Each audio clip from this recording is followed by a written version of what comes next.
Hi everybody, my name is Onalaja Temitope. A brand designer with over 6 years of design experience. I started out designing I would say probably 12, 13 years ago. That was the first time I came across design softwares, and it was from an interest in drawing comics then, and I was curious about how to um, turn those comics into this because of my childhood days. And I found design and fell in love with it. But professionally, I got into design about 6, 7 years ago, and I haven't looked back since then. I started professionally with the encouragement of a friend in uni, who wanted to start a digital marketing agency. I had the skill, I learned already, and she thought, let's do this, let's start an agency together. And that was how I started my journey interacting with clients and solving their design problems with my skill. So that is just a bit of a background on me. And outside of, I guess, the actual design work, I would say I also volunteer with a community that I started with some design friends called Brand Street Africa. Brand Street Africa is a community for designers of African origin where we share resources and talk about the challenges in the ecosystem as African brand designers. Just a place where we can talk about things that affect us uniquely due to where we are from or our geography. And I've been doing that with the gang for about 2 years now, 3 years now. And then yeah, if I'm not designing, you probably catch me watching an interesting anime or creating arts, amongst many other things.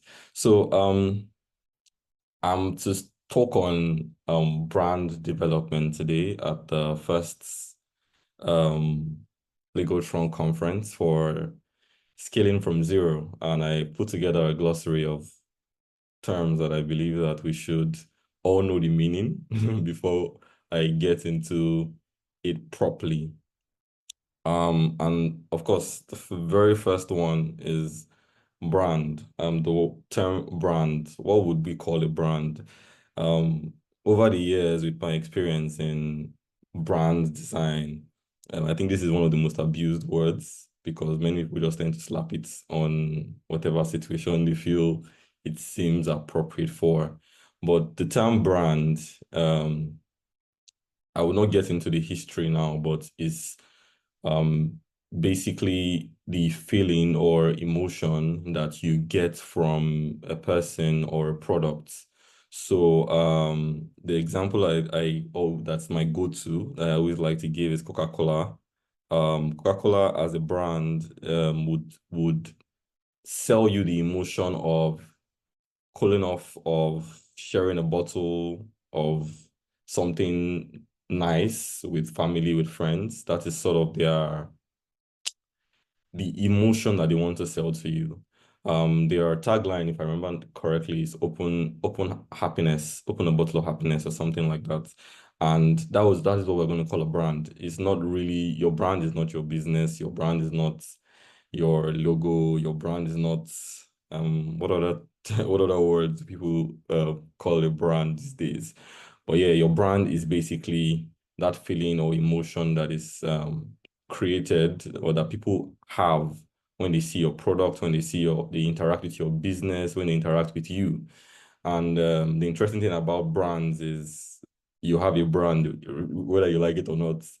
Um, just by seeing me on the screen today, I've created a brand for myself because someone somewhere is watching me now and they've created thoughts, they've created feelings or emotions about me as a person. And that's exactly what a brand is. This one is also another word that is also not used appropriately, the word branding.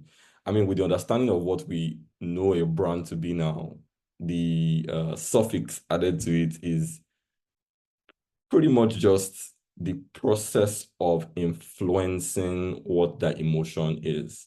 So, like I said, with Coca-Cola, they have a tagline. I think share happiness or open a bottle of happiness. The tagline eludes me now. But yeah, the tagline is an effort to influence the perception of what you feel about them as a business, what your emotion is when you see a bottle of Coke in the fridge, and you're like, oh, I want to have that. That is what branding is. So anything that you do in an effort to influence what someone feels about your business, feels about you, is what we call branding. And just to bring it all together, because we're talking about brand development here today. So brand development would really be the process of creating or strengthening your brand identity, your brand experience, your presence in the market, as it says on the screen here. And it involves defining what a brand stands for, how it looks, how it communicates, how it connects with its target audience over time. And you can do this with things like your messaging, your strategy, your brand voice, your identity, amongst many other things. So what it means to develop your brand is to constantly do things that would strengthen that emotion or perception that you want people to feel about your business. So as a person doing with a wig business, for example, I want to sell a feeling or an emotion of luxury when people come across my brand or my business on social media. What it means is that when I want to develop my brand, or when I want to go through the term branding, right? I want to apply that to my business. It will mean that every time I'm doing anything, it could be with releasing a new campaign, it could be with engaging an influencer to come and be like put my business in front of customers or potential customers. Whatever that is, I have to always consider luxury, and that is what we call brand development. Everything that I'm doing is in alignment with enforcing that feeling or that emotion that I want my business to register in the heart of the audience. So that can come through different things. It can come through strategy, it can come through your identity, it can come through your messaging, how your brand speaks, how your business speaks, how you word your social media designs, how you look, how you sound. So these are the different things that you can use to develop your brand. So at the granular level, the reason you do business is to solve the problem of others. And I want to highlight two things here. Over the years, one thing that I've come to experience is many times people want one thing to do the job of many things. I've come across clients that want to have their logo probably advertise their business. You see someone saying, I want to design a logo, but can my email address be on there? Can my phone number be on there? Oh, I'm a luxury brand, and I want to design packaging. Can my email address, phone number, website all be on the packaging? And all those things are in contradiction to what emotion or what feeling they are trying to do. But on the granular level, the smallest unit of what your business should do is really about others. And that is why the brand, if you've heard, come across a couple of, I don't know, lectures or whatever on brand, you'll hear a common mantra is the brand does not belong to the business owner. It does not belong to even the designer. The brand belongs to others. It belongs to the people you are trying to communicate with, right? So that brand belongs to me as a customer of Coca-Cola. because the brand is my emotion, is my feeling. So whatever Coca-Cola does is in an effort to influence what I feel. So when you do business at the granular level, at the smallest level, what you are really looking out to do is to solve the problem of the other person. So with every time that you are putting in efforts to brand yourself, to influence what other people feel about yourself, it's about others. You need to look at what they are feeling, look at what. Okay, a simple example. Let's go back to the example of the luxury hair business owner who wants to influence, our audience to see her as luxurious. If as a person um she wants to choose her colors, right? And she wants to also be luxurious. It's important that when she's choosing her colors for her business, she's choosing it with respect to how the feeling that is going to create in the heart of others, not about what she likes. So the two things that I'm trying to draw out from this quote is that one, the brand belongs to others. You are really doing business. The reason you are doing business is for others. And of course, all the different things that you're putting together at the granular level should always focus on that particular thing. There should be no conflict, right?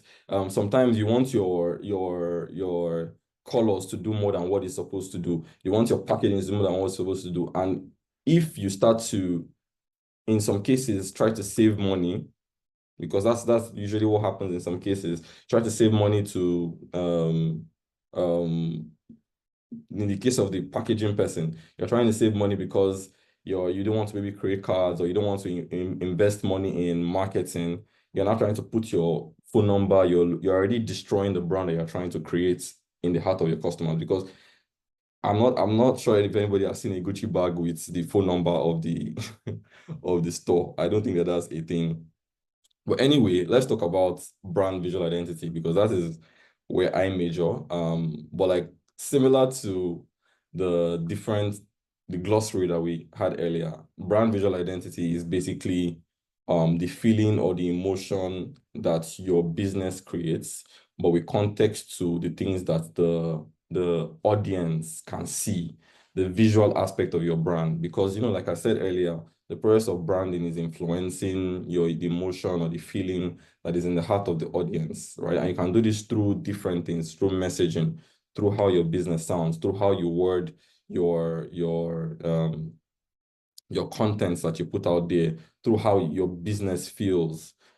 So the visual aspect of the brand is what I would like us to, touch on here. So the visual identity of your brand usually is what many people will call the logo, which, like I said at the start of the session, that your brand is not your logo. Your logo is just one of the brand assets that's one of the brand assets that you use in influencing the emotions or the feelings in the hearts of your customers. And the question on the screen now is that, is your brand visual identity, is it important? Like, okay. Like I said, at the granular level, your business is to solve the problem of others. So we can say that a person has successfully done business if the person has sold a product and they've solved somebody else's need, right? But on top of that, in the market, we all know that the market is very competitive. We all know that several people are trying to sell you different things. And at different levels is sort of like different things give you the edge, or give you the leverage, give you a much more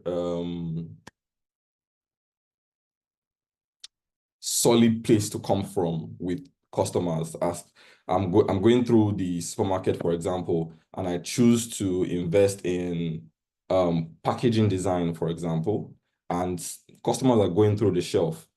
At the granular level of the business is to sell what the product is that is being packaged to the customers, right?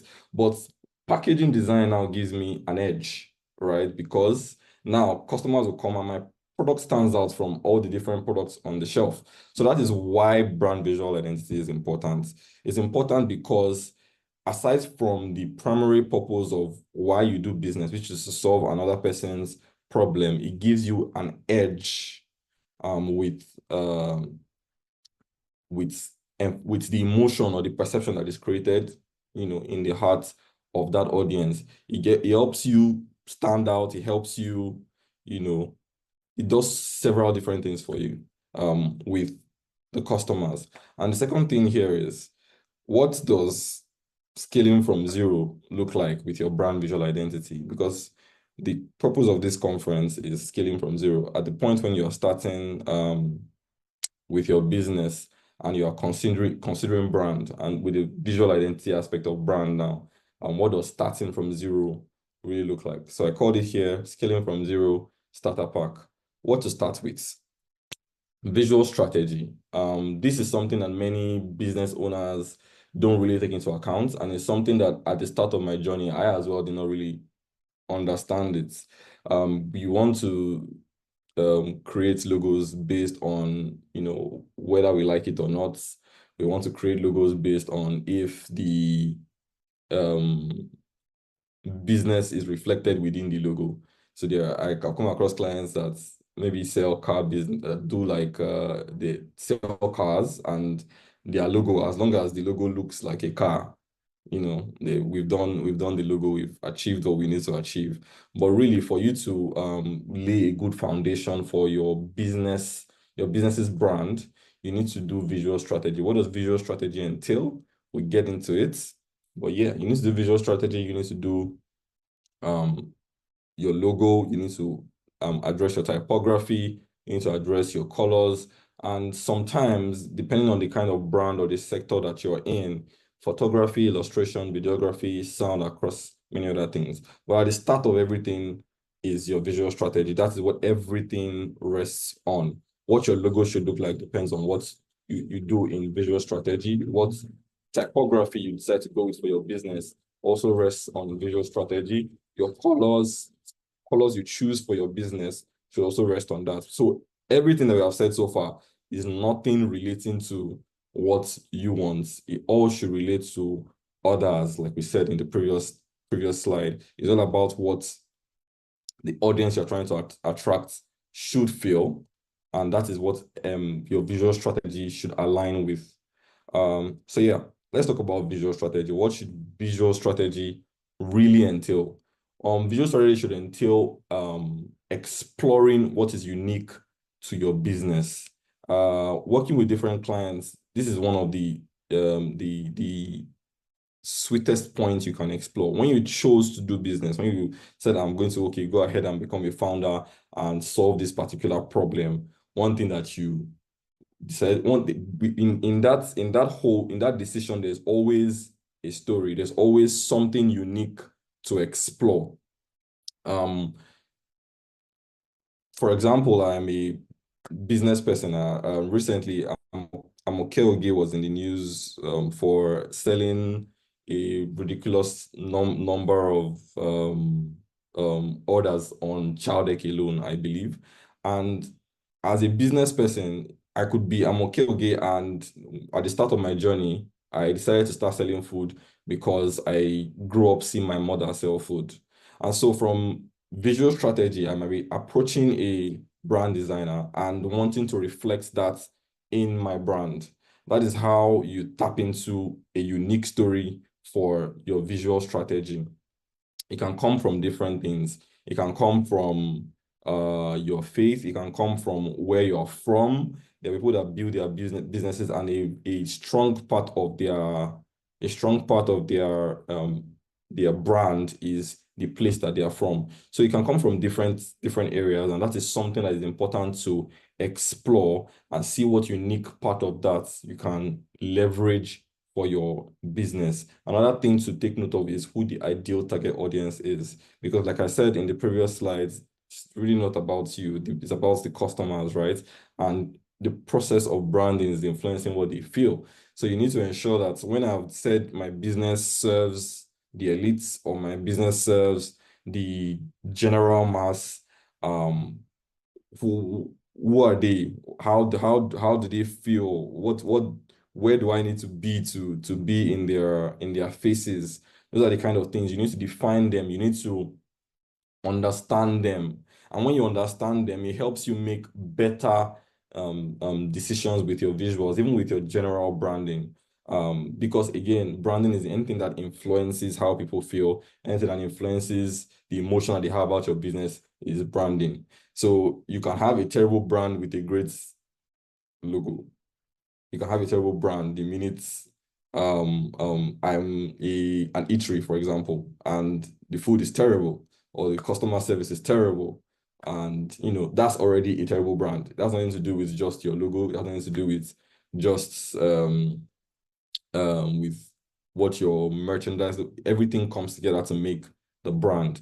So you need to understand who that target audience is and speak their language. That's why I said earlier with the luxury business owner, you cannot say you're a luxury business owner and you're saving costs on marketing, you're saving costs on you're trying to create a packaging and you're packing everything on there. So as a business, you need to understand that what your target audience, how they would resonate with your business is how you need to align everything that you do. So if you don't define that from jump, everything else you make is just going to be based on maybe how you feel.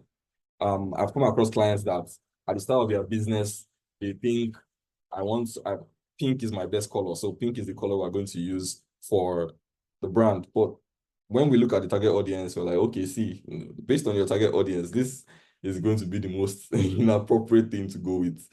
So yeah, with doing your visual strategy, you need to understand these things. Who the target audience is, you need to understand how to connect with them.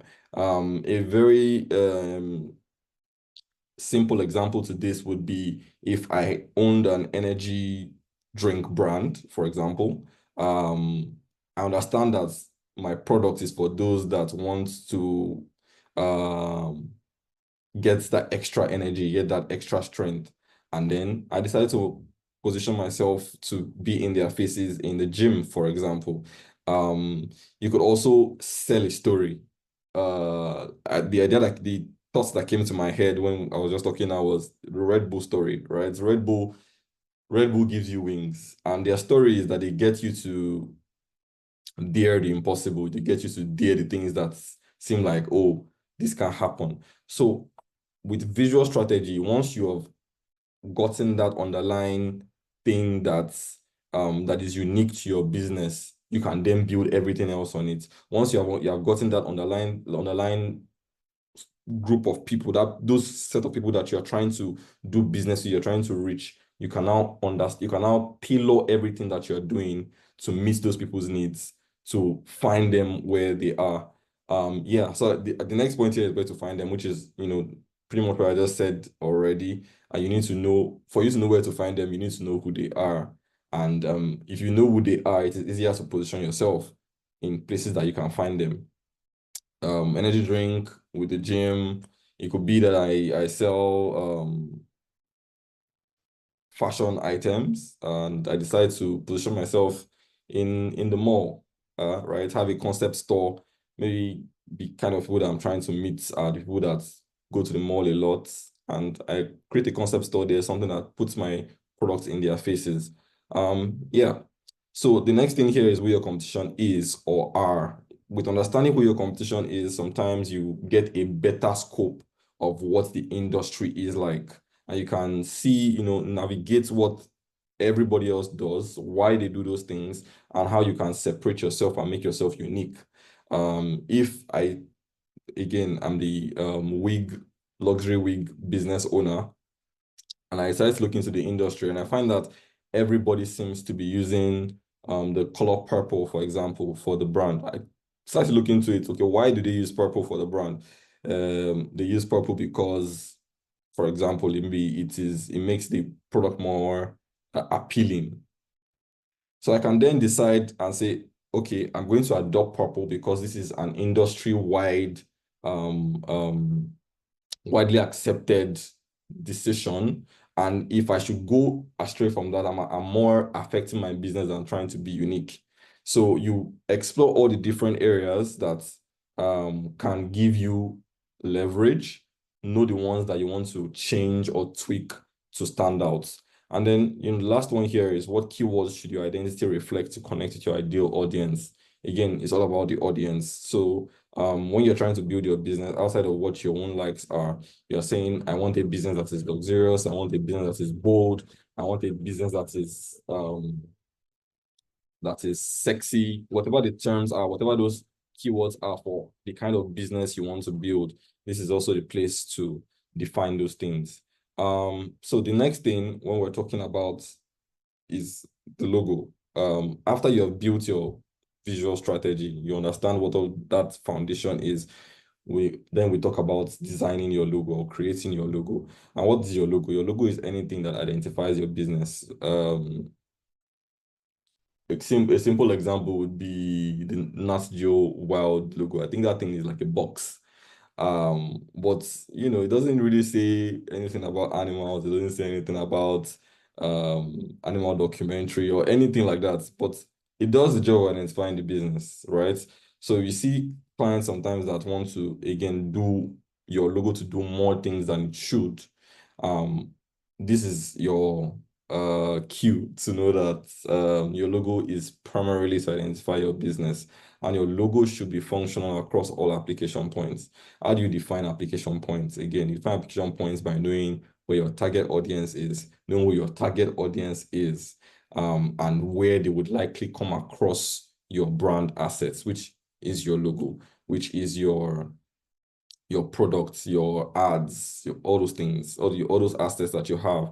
They are your application points. And what does it mean for it to be functional? Your logo needs to be able to adjust itself to all the different places that those things can be on.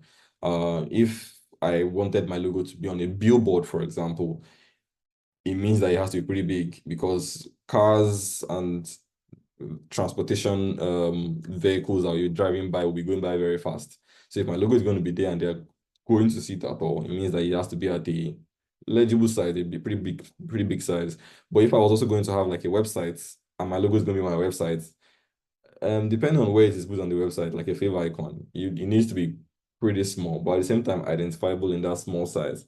So that's just the example of different application points and how your logo should be functional across all those application points.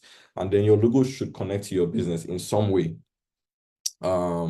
It could be through the color of the logo, it could be through a certain element. It's always nice for your logo to connect to your business, and your logo should be consistent. This is a problem I think many founders at the start always have a problem with, because with the application or use of your logo, sometimes you have your logo in maybe different colors, and those are your brand colors, but for some reason you need to use it somewhere, you change the color. That is a terrible way to use your logo. You should avoid tweaks to the logo. I mean, it depends on how you get your logo from the person that creates it, but whatever your logo is, it could be as simple as just a font. Ensure that it is consistent across every point that it is applied to, because you see, with like enforcing that feeling or influencing that feeling that you want in your customers' hearts, there has to be consistency. That is the core of everything that branding should include. Because again, look at the example of the restaurants that we gave earlier, when we're talking about how if I come to a restaurant and then the service is bad, a brand has been created. But you see, a brand that is strong is one where, for example, the service is very great 95% of the time, and then one time I come and then it's not great. That entire thing, I would give excuses in my head as a customer. Oh, this is not how this place is normally. Oh, this is, no matter who I speak to, it will be, oh, it's probably just that particular staff. Or it's probably, the customer start to create excuses for you, because that is not what is consistent with your brand. So similar to that with your visual assets, it's important that how you use your logo across everywhere is consistent. Because with that consistency, the brand equity in the heart of your customers becomes even stronger. And then after that, you define your typography.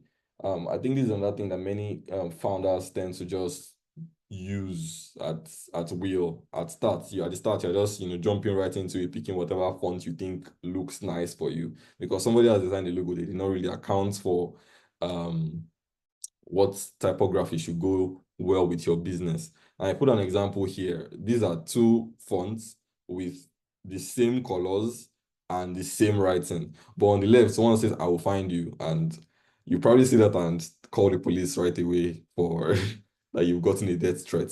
The other says, I will find you, but it looks a lot more friendlier. It looks a lot nicer. And that's the thing with typography.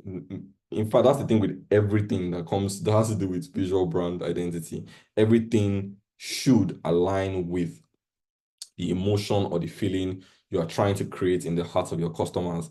Everything has to be intentional with the colors that are chosen, with the fonts that are chosen, with the everything. It has to always come back to that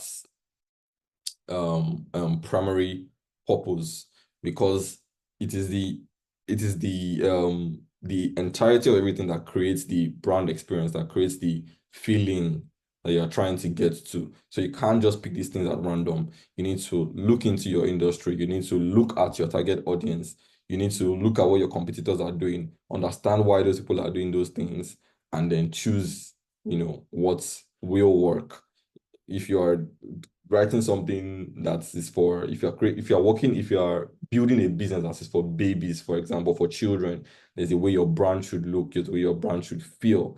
If you are doing something that is for adults and maybe something adventure related, there should be where your brand should look, there should be your fonts should look. So all those things have to be intentionally decided, because again, you are influencing. So it's an intentional act. Then the next thing is colors, which is another thing that many founders just tend to do at random. But the example I always try to come back to with picking colors is, you would see that in the food industry, for example, many of the brands or the eateries that use similar colors, and is founded from even research in the food space that certain colors tend to evoke appetites for food. And that is why many of these industries use these things. So like I said earlier, when you identify the reason people do the things they do in your industry, your competition does those particular things, then you can decide if you want to, change or tweak something to be unique. There are many eateries now in today's world that don't use these colors. And it's because maybe they want standard, but they found another way to create that appetite. It could be that I decided to make my eatery in black and white, but I make sure that my photography is the only thing, my food photography is the only thing that is of color with my assets. So the food creates the appetite for the food. And when people see those things in color, it creates the appetite, substitutes for, using the colors on my brand. So every time you pick a color, you also need to take into account the people that you're building the brand for.